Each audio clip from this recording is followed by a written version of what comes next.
Corner பண்ணுறதுக்காக இல்லை அந்த ஷோ. என்ன திமிங்கலம் இவ்வளோ நாள் யூடியூப் இன்டர்வியூவில் என்னை கோமாளின்னு சொல்கிறாங்க, அசிங்கப்படுத்துகிறாங்க, நெகட்டிவாக கேட்குறாங்க, இன்டர்வியூவை ஸ்டாப் பண்ணுங்க அப்படின்னு சொல்லிட்டு ஓடினேன். இப்போ டிவி ஷோல கூப்பிட்டு வச்சு ரவுண்டு கட்டி அடிச்சுட்டாங்க போலயே. சொல்றதுக்கு ஆரி முன்னாடி கத்திட்டு இருக்க, டே அவர் பிக் பாஸ் சீசன் 4லயே பாலா, அர்ச்சனா, சனம், அனிதா இவங்கெல்லாம் ஒத்தால ஓட விட்டு வர்றா, அவர் முன்னாடி போய் கத்திட்டு இருக்க. கலைஞர் டிவியில் வாத்தமிழா வான்ற ஷோ நடக்குது. ஸோ அவங்க வந்து மேடம் வந்து பார்ட்டிசிபேட் பண்ணுறாங்க, நானும் பார்ட்டிசிபேட் பண்ணுறேன். நம்ம வந்து பார்த்தீங்கன்னா இன்ஃப்ளூயன்சர்ஸ் கேட்டரில் இருக்கோம் வர்சஸ் ஜென்ரல் பப்ளிக். கண்டிப்பாக நல்லா உங்களுக்கு லக்காக இருக்கும் மேடம். ஆக்சுவலி கலைஞர் டிவி யூஸ்வலி வெரி லக்கு. போன டைம் வரப்போ 4 படம் நடிச்சிருக்கேன்னு சொன்னேன், 5ஆவது படத்தில் கேரக்டர் ரோலாக மாறினேன். ஸோ இது உங்களுக்கும் ஒரு பெரிய ஒரு கிரேட் ஆப்பர்ச்சுனிட்டியாக இருக்குன்னு ஐ பிலீவ் இட். சப்போர்ட் பண்ணி நம்ம எதிர்த்து போராடுறோம். ஓகே, கண்டிப்பாக.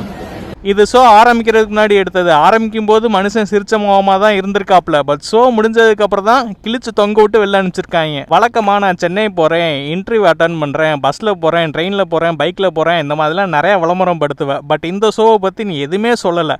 அப்போவே நினச்சேன் ஏதோ ஒன்று நடந்திருக்கு அப்படின்னு சொல்லிட்டு. இப்போ தான் தெரியுது உன்னை வச்சு செஞ்சுருக்காங்க அப்படின்ட்டு. இந்த ஷோவில் அசிங்கப்பட்டிருந்தாலும் நான் டிவி ஷோவில் வந்துட்டேன்னு சொல்லிட்டு பெருமையாக பேசுவாப்புல, அதெல்லாம் நம்பிடாதீங்க. ஷோவில் உள்ள நிறைய அடிகள் விழுந்திருக்கு, அதெல்லாம் வெளியில் காட்டிக்காமல் அப்படியே திரியிறாப்புல. நெக்ஸ்ட் தயவு செஞ்சு நீயா நானா போ ப்ரோ.